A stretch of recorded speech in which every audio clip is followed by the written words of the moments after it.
5, 16, 19, 21, 30, 3 and 10. Check results. You remember? 160. Bloody hell. Bloody hell. It's new dawn, it's new day, and I'm feeling good. Yesterday was going on about True Gordy, as some call him, aka True Jordan, his whole Conor McGregor spout, his whole sort of beef with big old Conor McGregor. And Trudy did do a response, which I thought was quite a good one. Some good little insults in there to chuck back, made some good points. I think the only thing that was probably a bit rogue was calling him out to fight. Mainly just because that's the, like, I just feel like out of a video, I think sometimes, and maybe this was intentional, because again, it just depends where you look at news, like what, you know, no such thing as bad press and all that, right? But like, when you're making something, especially like that, you gotta think about the fact that majority of people are not going to watch this whole video. What's going to be taken from this video and what's going to be used as the clip, that was always what was going to be taken and used as the clip on whatever Twitter account, right? And it's just that no one's going to watch the video just going to see that clip. You're calling out Conor McGregor, obviously naturally you're going to just look delusional. That's how it's going to come across.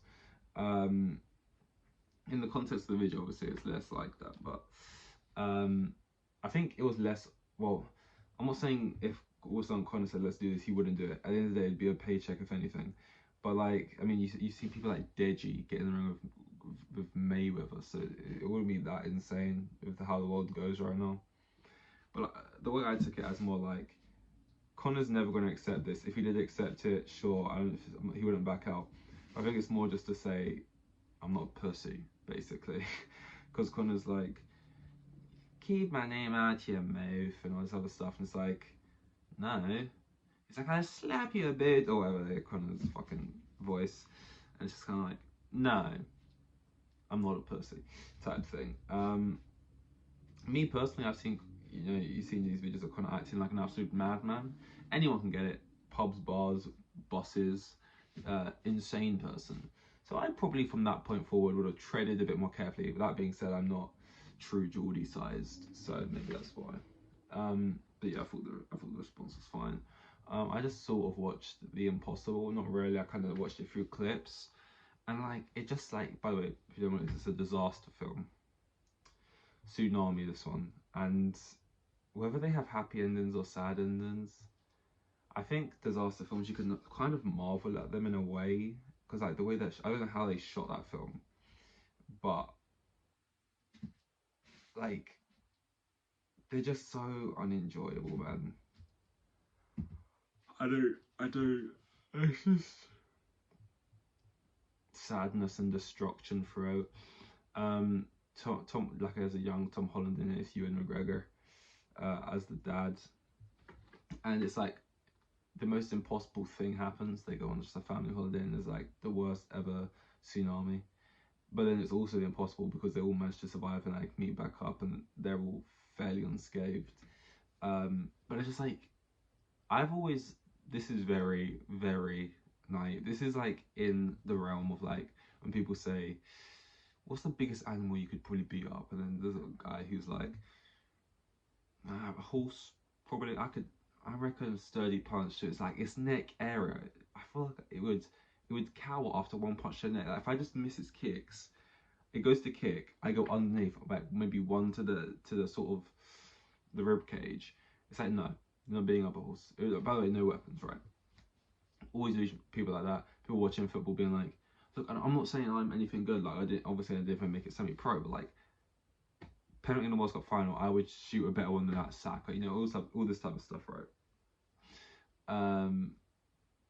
This is kind of in that category of thing to say, but I always looked at I don't even want to say it out loud. I always looked at a tsunami and backed myself based off of nothing other than the mere fact of a will to live and knowing how to swim. I'm a fine swimmer, strong enough, learn how to swim. I don't swim now regularly because I'm just like, why do I need to? I just did it so if I ever was in a situation, now I can. But I don't really do it for enjoyment. But I would say I'm a slightly above average. I can swim. And that was all I was basing off of, because and this is mainly because I don't like watching disaster films or documentaries on natural disasters, things like that. If you did, that's when you get all like the context. I mean, I don't know why tsunamis was always a thing that I thought I'd be okay with. Like with other stuff like Mount Everest or like it's not a natural disaster, trying to climb Mount Everest. I never backed myself in that. I never thought, but I don't know. Like I always just thought you just think about it on such a basic level of wave comes through, it's gonna smack you hard, knock you down or whatever. But as long as you can swim, you get on, you hold on to something, you climb onto the top of something, then it's just kind of ruined and you're just sitting above it watching it all. And this movie just highlighted so many things that and not by like even outwardly saying what these things are, but just when you actually start to watch it play, you start to like just see all the things that would just kill you, and you're just like, and you got to remember, there's no prep time here. It's like this, they turn around and it's coming over the mountain, so it's not like you can, oh, let me get on top of it, let me run here, let me get in front of this. So it's kind of just like you're screwed. Tom Holland's standing like in front of the swimming pool. He dives into the swimming pool as the wave comes over. The dad's holding two kids already in the pool, so he's like wading through, can't do anything. The mom's like backed up against like this glass thing behind her, and you're like, firstly you forget it's not just water. It's like it's water filled with shit, like everything, like glass, branches, tables and chairs and off bits of wood and probably dead carcasses and stuff. And like if you're backed up against a wall, that pressure is just it's gonna sandwich you. When they're in the water, they have this like shot where like you're just getting knocked down by all the things in there, like getting pierced and stuff. It's like ah, it is a lot, man. It was just, and it's just like, even when you're, even say you even were fine and you were sitting on a rooftop somewhere and there's just bare waves coming through, it's not exactly quiet. Yeah, it's gonna be the sound of like water rushing through streets, but it's just non-stop rogue people just screaming, not like for their own life, just screaming at people's names frantically for like people who they were with and stuff. And it's just like, oh, there's this shot when they're like, people are looking under, like loads of dead bodies are covered up, and there's just people looking under all the covers, like doing it, like they're looking for people they know and they're checking to see if there are any of these dead bodies. Like, don't be someone I know, and even if it's not someone you know, still a dead person. And it's just like, oh my god, it's just, I, for whatever reason it was, is that film like impact, like it just made me think more. I feel like I've seen a fair few um natural disaster films, and obviously films are fictional, it's based on true events, but the film itself is actors. But oh man, it's just gruesome shit. I don't, yeah. England's the type of place like there's no stuff like that.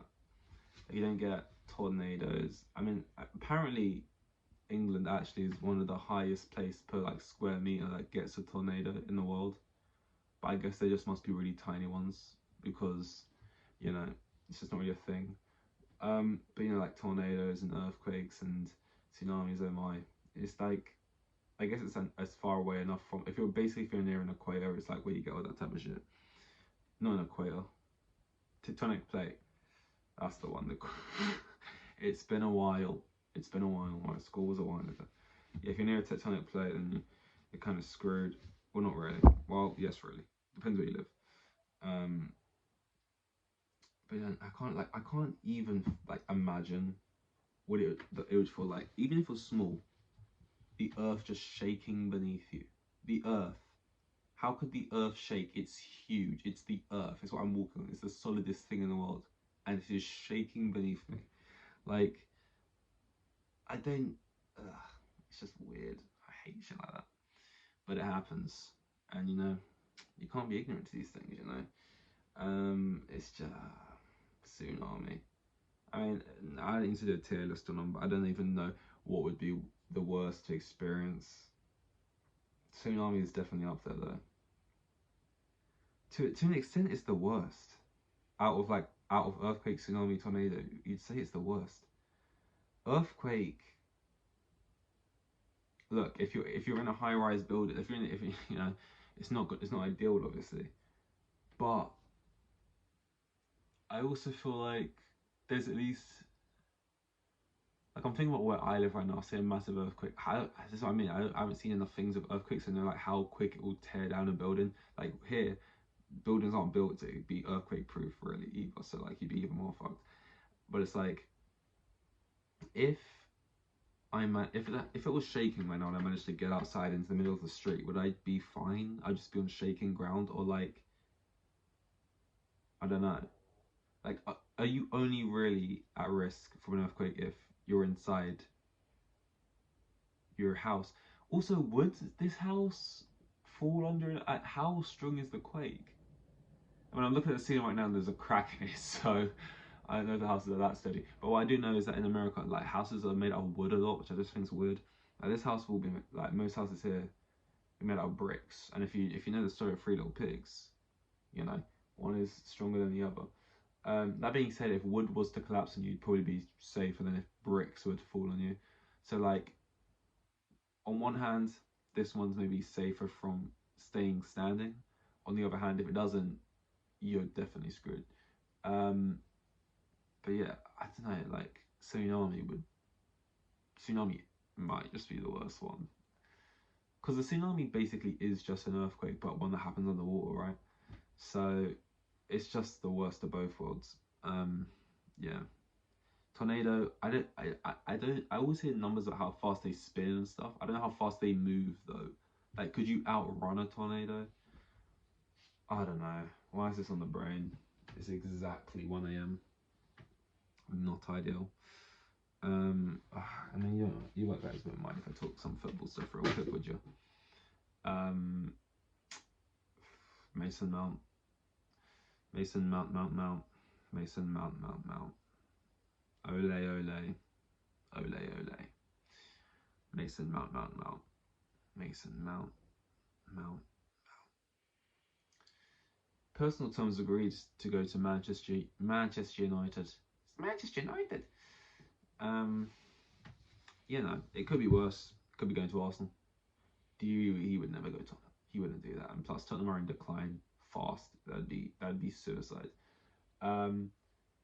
He would sooner rot on the bench at Chelsea, I think, than go to Tottenham. Like, it'd just be suicide going there. Disaster club. Arsenal, I mean, look, they were pushing for the league this year. It wouldn't be insane. But yeah, it could be worse. He could be going there. Honestly, I don't know. The only thing about United, right? I'm going United is like, I know people who are United fans who don't rate him, and I've had, this is very petty, but I've had so many arguments with people over Mount who are United fans, and it'd be like, the idea of him going there and then doing well, and then kind of having like basically an "I told you so." That is what's on the mind right now. That's the one thing about him being at United. I don't know. I feel like I would have preferred. Should I really care? I don't know, but like Liverpool maybe over going to United. But I don't think, as long as it's not another London club, and you know, do you really care? Do you really care? It's just a shame. Personal terms agreed. I mean, I guess at this point you have to get, you know, the 7 stages agree for however many years. Whichever one is acceptance, that's probably the last one. You gotta get to that one real quick. And just start to think about, okay, well, can we get the most money we can for him? If you look at that Hazard deal, that was one of our better bits of business in terms of selling. The amount of times he got money just dropping through in the future, someone's just, I mean, they're entitled to drive around on their motorbike. It's just that. For me right now in my own little world, it's kind of annoying. But yeah, kind of how much money can I get from? I think United are in the £50 million region. We want about 80 million. We'll probably fall somewhere in the middle. Probably not actually. I reckon we could get him up to 60, 65 on a good day with add-ons.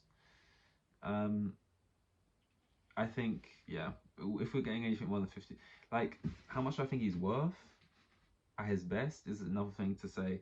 How much is he worth after the season he's had, and like, I don't know how much longer is on his contract, whatever. But to be fair, United's paid 80 million for Antony, so they are willing to overpay when it's a player that their manager clearly wants. Like Ajax just got the, like 80 million from. I'm not saying we'll get 80 million from Mount, but it's just like Ten Hag clearly wants him. It's May and they're going out from already, and they're trying to like set the tone. They probably want all the players to be in before pre-season, right? So yeah, I reckon he wants him, and if he wants him, he's going to be like, go get him for me no matter the price. So who knows? Maybe it could get up to 70. Maybe it could go up to, I don't know. Right now, though, I'm thinking it's probably going to be closer to 50 or 60. And it's looking like, look, you want academy players to be here forever, but at least there has been an improvement. In before, the way we'd make our money from academy players would be 5 million here, 10 million there, constantly selling them, right? That would be how we'd be making our money. We wouldn't even give them a chance to grow into something where we could get more. It'd be players like Charlie Cole. I'm not saying these players I know now, I'm not trying to say they should be in the team, these are just the first ones come to my head. But like Charlie Cole, McEachran, other players like this I don't even remember. Don't know. Clark Slater, Clark Salt. You know, you get the point. Casey Palmer. It's like, could they have been given more of a chance and grown into the team and then maybe sold on for more, even if it was more like 10 million instead of 2 million, 25 million instead of 10 million, things like that, right? And now you look at us and it's like, now we're selling academy products for 60 million Mount. We want 25 million for Gallagher. We want like 15 million for Loftus-Cheek, I think. Like 25 million for Chalobah. So it's like, as much as we want them to be here, if they're not going to be here, at least get the money for them. It's really weird because it's like, you have an owner who comes in and says, I want to put so much money into the women's team, the men's team, and youth players and products, but then has no regard for the actual youth talent we have. It kind of seems like he has no connection to them. It's like, these are players who have been here since I got here, so I don't care anymore. Like Mount did what in a Chelsea shirt? Don't care. Was I here for it? No. So since I've been here, he's had a bad season. So to me, he's a bad player. The stuff he did before that, I wasn't here, didn't exist. These youth players, I don't recommend, don't care. Like, he's brought in so many young players, but it's like, do you care about the academy? Do you not care about the academy? Because like, what's like the ethos? You know what I mean? I don't really know. Probably isn't one. But yeah, I'm not calling out Bowley or anything. I don't really know what I'm doing. I just got a headache. I don't know. I think I need to sleep. This has been pretty low energy. But I'm hungry. I'm tired. And I'm a bit dizzy. So yeah. This is 160. You know what I am happy about? Formula 1 this weekend. Oh yeah, Alan Pardew dancing. But Barcelona, Catalonia. And I'm hoping for the best, man. I'm hoping for a good race. I pray for a safe race. Praying for a good race. That's all you can do. Especially when you go to Catalonia. You know, you're not gonna always get the best out there. Although they did get rid of that final chicane, which I do think could make a big difference, you know. Because I remember the first time I watched Catalonia, it's like, I know it's about to happen. They're closing. They get to the chicane. They don't do it bang on perfect. Don't get the right exit. So I've got to go for another lap of it. They're closing. Don't get the right exit of the chicane. Another lap of it. So it's like, anything to improve the overtaking, I'm here for it. Especially on tracks like Catalonia. But yeah, that is all. See you in 161. Here with the kids, and had like 3 kids, and the geezer was probably on like maximum 20 bags a year. Like the most boring bloke you'll ever meet, like a Euro.